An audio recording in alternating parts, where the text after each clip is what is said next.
Esse curta-metragem da série Papo de Doulas foi produzido com o empenho de muitos profissionais para que chegasse até você de forma gratuita. Em troca, pedimos apenas que deixe seu comentário, assine o canal e compartilhe o vídeo com a família e amigas. Lei Paulo Gustavo, Santo André, Cultura, Prefeitura de Santo André, Ministério da Cultura, Governo Federal, Brasil, União e Reconstrução. Essa é uma obra artística. Nunca tome nenhuma decisão sobre sua gestação sem o aval de uma equipe da área de saúde competente e amparada por evidências científicas. Parto humanizado, substantivo masculino é aquele baseado em 3 pilares. 1. Restituir o protagonismo à pessoa gestante. 2. Contar com assistência multidisciplinar. 3. Empregar procedimentos baseados em evidências científicas. Doula, substantivo feminino, é uma profissional especializada em prover apoio físico, emocional e informacional para gestantes antes, durante e após o nascimento do bebê. Ilustração de uma gestante de perfil a direitos dizeres. Papo de Doulas, Santo André, episódio Não é Sua Culpa. Centro Movimentado de Santo André. Legenda, cidade de Santo André, cerca de 750 mil habitantes. Eu me mudei para Santo André em 2010, o mesmo ano de nascimento do meu filho. A minha atuação como doula tem como foco principal as mulheres da região do ABC. A Jéssica chegou até mim por indicação, bem no comecinho da gestação dela. Na época, eu engravidei e 15 dias depois uma amiga muito próxima engravidou junto. E a gente pensou, vamos tentar ver se elas vão acompanhar a gente junto. Que a gente tinha a ideia que era uma coisa simples, assim, né? Que ia ser a mesma coisa. Jéssica Toniati, gestante em 2020 e mãe da Yara. Gestacional.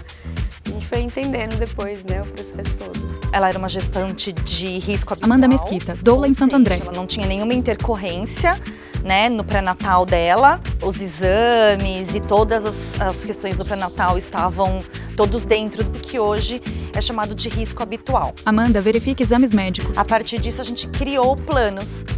O principal dela, que era uma casa de parto, que era o maior desejo, que era o plano A. Ter o parto pelo SUS em uma casa de parto. E criamos os planos B e C, se precisasse de hospitais.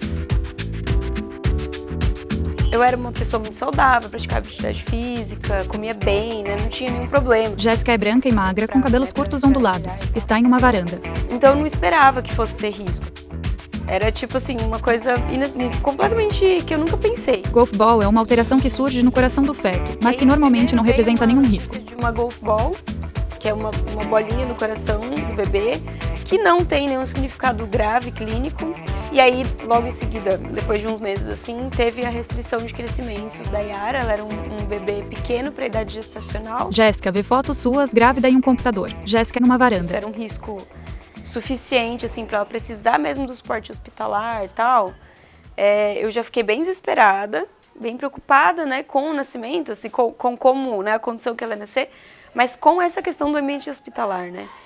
E aí já as doulas, elas podiam me acolher no sentido de, isso não é tão grave, funciona assim, existe um percentil, você é uma mulher pequena, seu marido é pequeno, sua família, todo mundo é pequenininho, sua filha não vai ser gigante, ela não vai ser um bebê grandão, então pode ser só uma característica dela, né? Tem que acompanhar, tal, mas pode ser que até lá se normalize.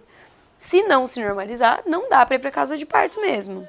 Então a gente precisa pensar no plano B. Cerca de 15% das gestações poderão se encaixar no alto risco, não sendo possível o atendimento em casas de parto. Fonte: Guia de Orientação para Secretarias de Saúde, Ministério da Saúde e Instituto Albert Einstein, 2019. O ideal seria aquele sonho, casa de parto, a banheira, parto na água.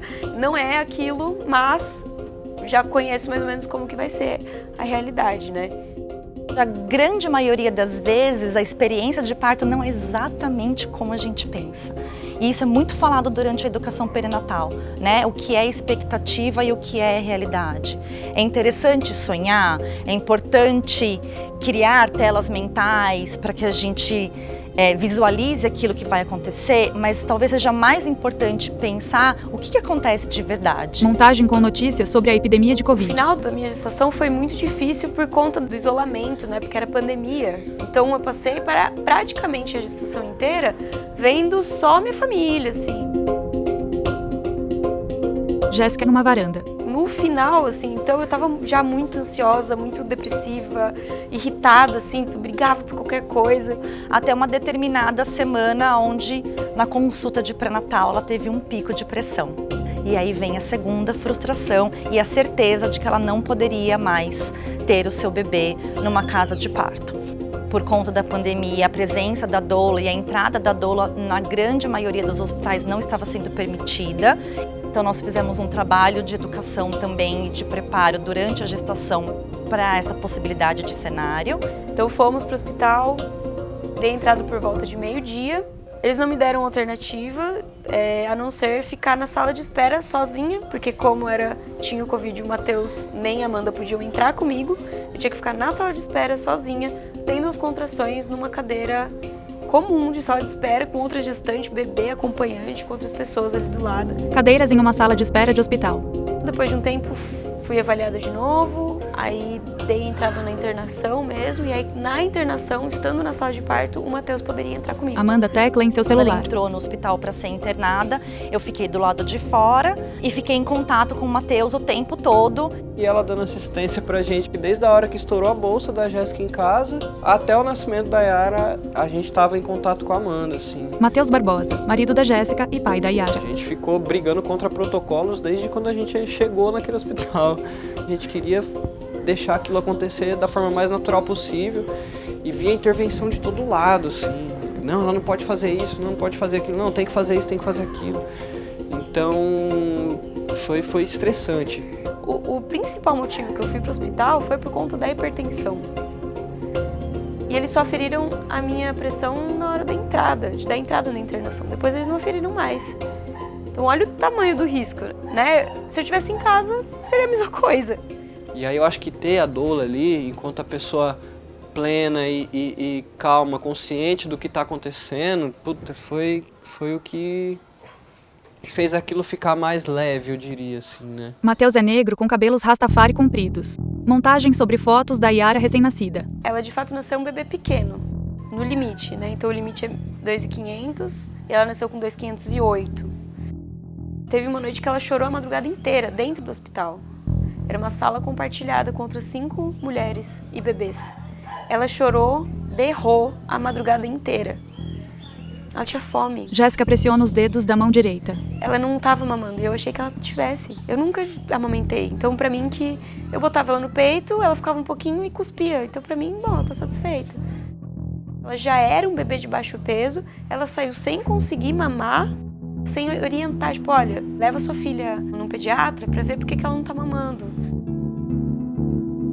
Nosso acompanhamento, né, das doulas se estende para além do dia do parto. O que se apresentou no pós-parto foi um bebê que realmente precisou de muita assistência, com dificuldade em relação à amamentação, tanto por parte da Yara quanto por parte da mãe. Então a gente precisou ter um tempo maior de acompanhamento com ela. É comum que mulheres, bebês e famílias precisem de suporte profissional nos primeiros meses de amamentação. Isso se estendeu por alguns meses até que ela pudesse recuperar peso e começar a se desenvolver melhor. O tempo que eu demorei para entender o que aconteceu comigo... Jéssica desvia o olhar, pensativa. Parecia que tinha que ser assim. E que a culpa era minha, assim, sabe? Eu que não... Tudo que aconteceu, né? O parto, o pós-parto, com tudo que eu estudei e me preparei, ainda assim eu sofri violências obstétricas tão sutis que eu não consegui entender aquilo como violência. Então foi esse processo de formiguinha delas, assim, de me convencendo de que, olha, tá tudo bem, assim, não foi culpa sua. Aquela pessoa tinha escolha de fazer aquilo ou não. Aquela pessoa tinha escolha de te dar um bom atendimento ou não, de cuidar. Você estava no hospital para ser cuidada e você não foi cuidada. Então o erro tá aí, né? Não é sua culpa. Imagens aéreas de uma praia. Jéssica está com Yara no colo e abraça Matheus. Os 3 sorriem para a câmera. Jéssica, Matheus e Yara moram em São Sebastião, São Paulo, desde 2022. Tem uma frase que eu não canso de repetir, né? A culpa não é da mulher. Yara brinca na praia com os pais. Dizeres, a culpa não é da mulher. É compreensível que as mulheres se sintam culpadas pela assistência que tiveram, pelos cuidados que tiveram. Mas, na verdade, o defeito nunca está no corpo dela, e sim de como ela está sendo tratada. Dizeres, uma boa equipe tem que saber como acolher uma gestante e seu bebê. Jéssica e Matheus, abraçados, veem o pôr do sol à beira-mar. Amanda e Jéssica conversam no calçadão da praia. É muito louco que, quando você trata minha história como especial, sabe? Você escolheu minha história dentre tantas outras. E depois desse tempo eu vejo que aquilo não era coisa da minha cabeça, sabe? Foi muito difícil passar por todas aquelas histórias, mas não foi à toa que eu sofri, não foi à toa esse sofrimento. Talvez isso tenha sido um grande aprendizado de superação para você. Se não fosse você, não tinha rolado. Ela não estava ali, ó, forte, feliz, esperta. Amanda aponta para a praia. Qualquer obstáculo que você precisar por ela, você banca, fia. A gente vai continuar aqui. Eu sou forte. É sim, muito forte. Amanda e Jéssica se abraçam. Eu agradeço. Eu que agradeço. É uma coisa muito interessante porque muitas das mulheres que eu acompanho a gente estreita laços, tanto durante a gestação quanto durante o parto, e aí o pós-parto é como se a gente se conhecesse desde criança. Adentrar nessa história, participar deste momento tão importante da vida de alguém, acaba nos aproximando muito, e essa é uma das paixões que eu tenho pelo meu trabalho. Amanda caminha à beira-mar. Ela para e observa os barcos na água. Ilustração de uma gestante de perfil e a direitos dizeres. Um filme de Eric Monstavicius, Ana Maria Tosetti. Equipe de produção: Ana Maria Tosetti, Fábia Monstavicius, Natália Cari, Amanda Mesquita, Larissa Leal, Douglas Rodrigues, Patrícia Tosetti. Fotografia: Andréa Isaac, Paulo Henrique. Direção e montagem: Eric Monstavicius. Ilustração, motion e direção de arte: Lucas Lago. Consultoria adicional: Débora Delage. Realização: Cinemática Filmes. FRSP Monstavicius. Entrevistados quebrando ciclos: Natália Cari, Camila Magalhães, Ilza Pascoal de Deus, Rosenilda Pascoal de Deus. Entrevistados Não É Culpa Sua: Amanda Mesquita, Jéssica Toniati da Silva, Matheus de Lima Barbosa. Produção de acessibilidade: Edgar Jaques, Dauro Júnior, Amanda Furlan e Eric Monstavicius. O apoio profissional e do entorno a mães, bebês e famílias que enfrentam dificuldades com o aleitamento desde o momento do parto é muito importante para a manutenção da amamentação.